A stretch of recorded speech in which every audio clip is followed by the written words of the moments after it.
Bonjour à tous, alors aujourd'hui on se retrouve pour une vidéo sortie fossile un peu exceptionnelle, car comme pour la sortie fossile épisode 3 sur le site de Saint-Quentin-Fallavier, je serai accompagné d'un autre paléotubeur et d'un ami, il s'agit ici d'Edouard Dino, donc je remercie Edouard Dino de sa participation et de m'avoir aidé et logé pendant ce magnifique voyage dans le nord de la France.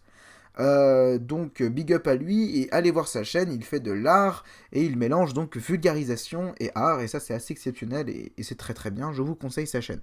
Donc nous nous retrouvons aujourd'hui dans un terri, dans un terri du Pas-de-Calais, où nous allons fouiller dans des schistes noirs datés du Moscovien moyen, dans la chronostratigraphie internationale, et pour le régional, ça correspond au Bolsovien. Voilà, donc on est à peu près sur du 310 millions d'années. Ça correspond donc à un milieu plutôt humide, donc on est sur une forêt marécageuse, assez caractéristique des écosystèmes du Carbonifère dans les bassins houillers, à savoir donc des forêts de l'épidophyte avec quelques belles fougères vraies, c'est-à-dire des fougères de type maracial qui étaient assez courantes au Carbonifère supérieur. Si vous voulez plus d'informations sur ce sujet, je vous encourage à aller voir ma vidéo Late Paleozoic Ice Age partie 2 sur le Carbonifère, qui est beaucoup plus complète. Il y a aussi pas mal de calamites, vous verrez un petit peu à quoi ça correspond dans le registre fossile. Et bien sûr, on a aussi retrouvé pas mal de représentants du groupe ptéridospermatophytes, principalement Aletopteris. Donc je remercie ici principalement, comme je l'ai dit tout à l'heure, Edouard Dino, mais aussi les paléobotanistes, les amateurs en paléobotanique passionnés du domaine qui nous ont accompagnés et qui nous ont emmenés sur ce site, à savoir principalement ici Bruno Valois, que je remercie. Sur ce, il me reste à vous dire à bientôt et bon visionnage. C'est Alexis Rastier pour une toute nouvelle vidéo et aujourd'hui on se retrouve dans un terril du Nord-Pas-de-Calais. Alors je ne vous donnerai pas la localisation précise parce que c'est un site plus ou moins protégé. Bon alors voici un ami ici présent, Edouard. Je suis Tibule. Non, je plaisante. Aussi connu sous le nom d'Edouard Dino. Oui, c'est moi. Bonjour. Ça va Edouard? Moi, ça va très bien. Écoutez, il fait beau, c'est faux. Mais sinon, ça va bien. Effectivement, il fait pas super beau. Donc nous sommes dans le Westphalien C, plein dans le Carbonifère donc, et nous allons vous montrer un spécimen qu'on vient de trouver. Regardez, juste ici. Ceci, c'est du Sigillaria. Voilà. Donc du Sigillaria, une belle écorce qui est présente dans ces sites. Alors il y en a un peu partout. Donc vous voyez, c'est très très friable. Et en fait, nous sommes dans des schistes noirs, dans des haldes. Il y a vraiment énormément de fossiles, c'est très très riche. C'est essentiellement donc... on va avoir différents types de filicophytes, on peut avoir des feuilles fossiles de médulosal, on va pouvoir avoir aussi, donc, comme vous l'avez vu, des écorces de l'épidophyte, avec parfois de belles cicatrices foliaires, on en a trouvé précédemment des beaux. Edouard a eu la chance du débutant. Edouard, dis-nous ce que tu as trouvé. Je sais même plus le nom. Un sphénophilum. Oui, voilà, je le savais, c'est un sphénophile. Voilà, il a trouvé un sphénophilum. Alors, allez voir ma vidéo sur le Carbonifère si vous ne savez pas ce que c'est. En petite précision, il s'agit d'un arthrophyte totalement éteint, mais genre vraiment, il n'existe plus. C'est un genre inexistant aujourd'hui. Comme d'ailleurs le genre calamite, hein, je l'avais déjà dit dans ma vidéo. Ce sont des arthrophytes totalement disparus. Donc voilà. Donc, on va ensemble faire un petit bout de chemin sur ce terril et découvrir les fossiles du Westphalien C présents dans ce gisement. Montre-nous comment tu fouilles. Ah, là on peut encore trouver ici de très très belles feuilles, appartenant d'anciennes frondes d'Aletopteris. Malheureusement, voilà, elles sont pour la plupart très fragmentaires, comme vous le voyez ici, elle est vraiment très bien préservée. Edouard a vraiment trouvé une jolie tige de sphénophilum avec plein de feuilles diverses et variées, des feuilles verticillées. Donc je vous montrerai ça à la fin de la vidéo, il y aura un petit diaporama qui montrera tous les fossiles qu'on a trouvés. Voilà, donc là il y a quelques fossiles qu'évidemment on ne va pas ramasser puisque ils sont assez banals sur le site, hein, on en trouve beaucoup. Edouard fouille, comme vous voyez, il essaye de casser un bloc et de trouver ce qu'il y a dedans, voyez-vous. Donc on n'est pas tout seul, hein. Il y a plusieurs personnes qui fouillent sur ce site. Ces personnes sont venues avec nous, ce sont des paléobotanistes amateurs. Et donc on vous montrera ces différents passionnés qui fouillent avec nous et qui s'y connaissent énormément sur le site et sur la géologie justement du Nord-Pas-de-Calais. Donc là on voit ici un spécimen, mise au point. Le point se fait pas. Voilà. Donc ici nous avons une tige de calamite. Bon, pas total, hein, mais on voit bien ici tout ce qui est les cannelures hein, caractéristiques, ce qui fait vraiment la spécificité de ce type de plante, des équisétophytes. Voilà. Donc c'est un bloc énorme comme vous le voyez, donc on ne pourra pas ramener cette énorme tige. Voilà, mais ça reste quand même du beau spécimen. Ça reste quand même du très beau spécimen. Et on est bien content de l'avoir trouvé et de vous le montrer ici présent. Donc voilà. C'est vraiment très très très bien conservé. Oui, je confirme. Est-ce qu'on peut le cacher éventuellement? Bien raison d'avoir cassé ce bloc. Ah, Edouard. Oui. Voyez-vous, les cannelures, on les voit bien. Bref. Edouard ira jusqu'au bout pour casser ce bloc. Oui. Avant, je dois encore casser du coup. Ici, on a la contre-empreinte. Là aussi. Et là. Oui. Bon, on va essayer de trouver du lépidophyte, c'est ce qui nous intéresse surtout, nous. Pas mal du tout, Edouard. Félicitations. Dis que c'est bien. C'est bien. Donc là, on pourrait se demander de quoi il s'agit. Hein. Je viens de le trouver dans les Haldes, juste ici. Donc là, on est sur un spécimen fossile plutôt sympa, ma foi. Donc on est sur une écorce de lépidodendron. Voilà, c'est plutôt pas mal. On a trouvé du lépidodendron tout à l'heure. Enfin, c'est plutôt un paléobotaniste qui nous l'a ramené, qui avait des cicatrices foliaires. Alors visiblement, c'est pas super courant. Enfin, c'est courant de trouver du lépidophyte, mais c'est pas courant de trouver des cicatrices foliaires ici. Pourquoi? Parce qu'en général, ils sont décortiqués et très dégradés. Ou alors ils se cassent, ils sont très friables et ils se cassent très facilement. Alors pourquoi? Bah parce que ce sont des schistes noirs. Et les schistes, je tiens à le dire, ce sont à la base donc des argiles, des roches sédimentaires qui ont été métamorphisées et qui vont devenir des schistes par la suite. Et en fonction du métamorphisme, de l'importance du métamorphisme, on va avoir des roches plus ou moins dégradées. Et ça, ça dépend vraiment de la tectonique, quoi. Donc là, pour le coup, on a déjà une dégradation importante, hein, mais il y a beaucoup de fossiles qui sont dégradés, hein, de toute façon, ils sont tous dégradés.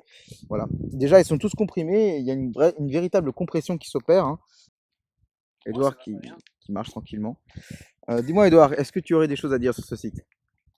Il est très beau. Mais de toute façon, comme toute ma région. Ah, Oui. Je sais. d'accord. C'est pour ça que c'est très intéressant. Je répète beaucoup le mot de intéressant. Je trouve que c'est un mot qualitatif. C'est bon, t'as fini ton interview. Bon, on va poser ces fossiles ici. Ils sont plutôt intéressants. Voilà. On cherche surtout la diversité, hein, pas la quantité. C'est la diversité qu'on cherche. Donc là, on a du lépido, de l'anularia. C'est déjà quelque chose de plutôt sympa. On va aller chercher dans d'autres haldes. Voyez-vous, il y en a vraiment partout. Et encore, la partie la plus importante se situe derrière ces haldes-là. Mais il y a beaucoup de monde déjà qui fouille là-bas.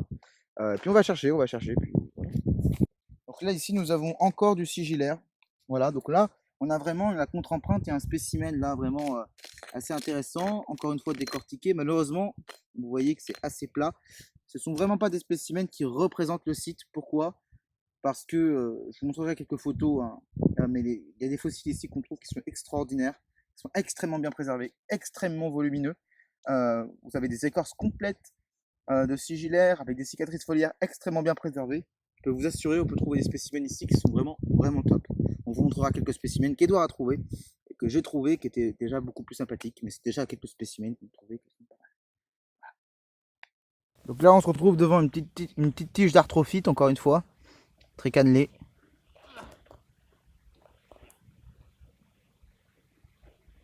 Voilà, donc elle est vraiment très belle. On voit bien ici, hein. Assez jolie. Donc voilà, on prospecte. Donc je laisse le marteau de géologue et je prospecte. Donc là, on peut voir encore une fois un petit sigillaire. Donc là, voilà, on peut aussi trouver de très gros blocs comme vous voyez ici. Comme vous le voyez, voilà. Des restes foliaires, des tiges. On trouve vraiment une belle diversité. J'interrogerai par la suite quelques-uns des paléobotanistes qui nous accompagnent, qui vous expliqueront, je pense, bien mieux que moi l'importance de ce site, puisqu'ils ont vraiment, on va dire, beaucoup d'expérience de fouille.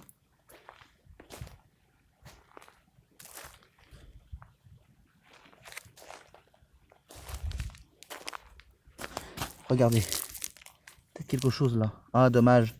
Bon, on a des cicatrices foliaires, donc c'est quand même quelque chose d'intéressant. Voyez-vous. On a les cicatrices foliaires là, mais on n'a pas de trait complet. On va continuer à chercher.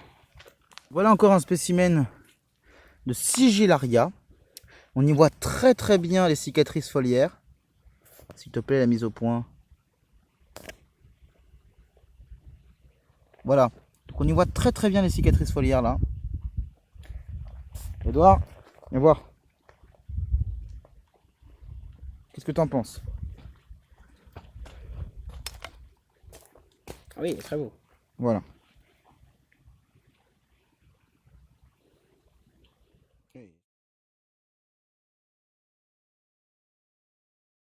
Par sa diversité floristique, et en fait on a quasiment les 5 groupes représentés, c'est-à-dire les pidophytes, les arthrophytes, les cordaitophytes, les fougères pteridospermées, les fougères vraies et les cordaitophytes, il me semble, j'ai déjà dit peut-être. Il y a aussi quelques occurrences au niveau de la faune houillère. Ouais. On y rencontre épisodiquement des arthropodes, à savoir des limules, des arthropleura, éventuellement des ailes de blatte. Et puis de temps en temps, on trouve également des petits bivalves qui vivaient dans un milieu limnique, dans un milieu d'eau douce.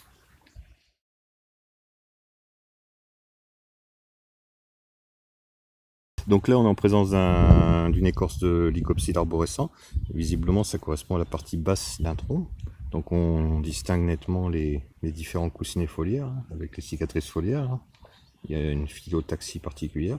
Et entre chaque coussinet foliaire, on trouve des zones d'écorce, des zones de cortex, qui sont toutes plissées, toutes déformées. Donc ça correspond à une poussée, une croissance à la base du tronc. Et on va interpréter ça comme une écorce, on va dire, mature, ancienne, qui correspond à la base d'un vieux tronc, une vieille souche. Donc si on était en présence par exemple d'un jeune représentant des dépilophytes, on aurait des coussinets foliaires qui seraient jointifs, qui seraient contigus, et qui ne seraient pas, on va dire, perturbés par ces zones d'accroissement. D'accord. Donc aujourd'hui nous allons réaliser un bilan de la vidéo de sortie fossile et donc de mon voyage dans le nord de la France accompagné de mon ami Edouard Dino.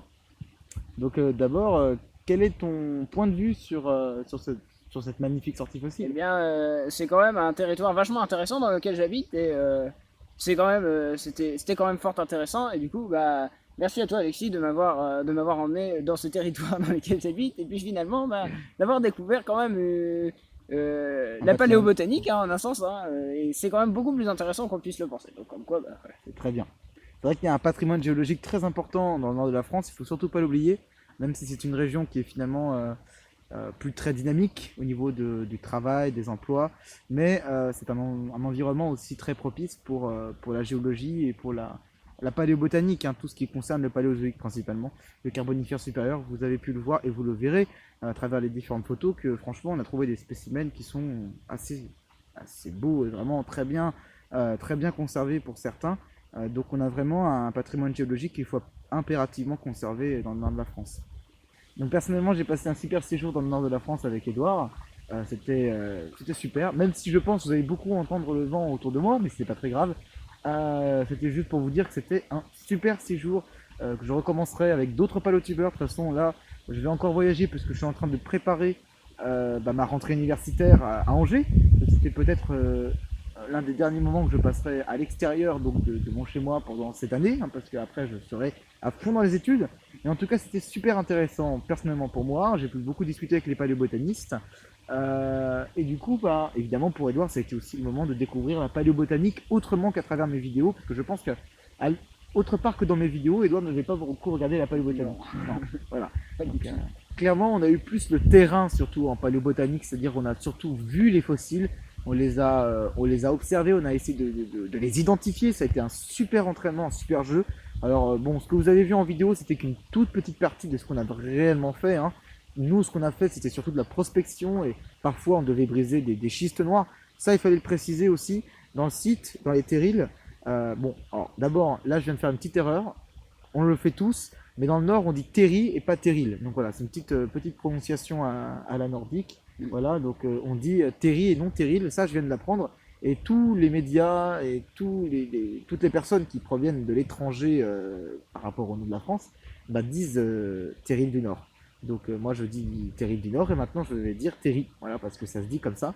Et je ne savais pas. Donc on a une petite découverte aussi au niveau de la phonétique dans cette région formidable aussi qui est le nord de la France. Voilà, donc merci Edouard pour ces petits Merci à voyages. vous. Voilà. Donc on se retrouve pour d'autres sorties fossiles. J'en ferai d'autres cet été, soit tout seul, soit avec d'autres paléotubeurs, on verra bien. En tout cas, on fera surtout d'autres petites explorations dans les années à venir. Les sorties fossiles, c'est un format récurrent sur la chaîne, mais qui n'a absolument aucun programme. C'est-à-dire que je peux les sortir n'importe quand. C'est en fonction du temps que j'ai. Si je peux tourner aussi, parce qu'il y a des sorties fossiles que je fais sans tourner les vidéos, bien sûr.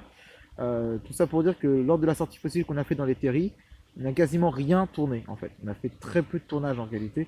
La plupart du temps, on cherchait des fossiles et on était assez concentré. C'est pas facile de fouiller et de tourner en même temps une vidéo. Voilà. Et d'expliquer aussi les choses.